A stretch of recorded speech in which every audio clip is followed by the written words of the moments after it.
Meaning of desolation. Desolation. Desolation. Desolation. Desolation. Desolation refers to a state of emptiness, loneliness, and abandonment. It represents a lack of life or activity, often resulting from a catastrophic event or neglect. The result of desolation is a barren and isolated landscape, devoid of human habitation and vibrancy.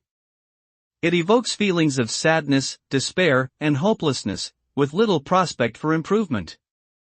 Desolate places can be found in both urban and rural areas, reflecting on the consequences of war, natural disasters, economic hardship, and social disintegration. In short, desolation results in a bleak and sorrowful environment, lacking joy and vitality.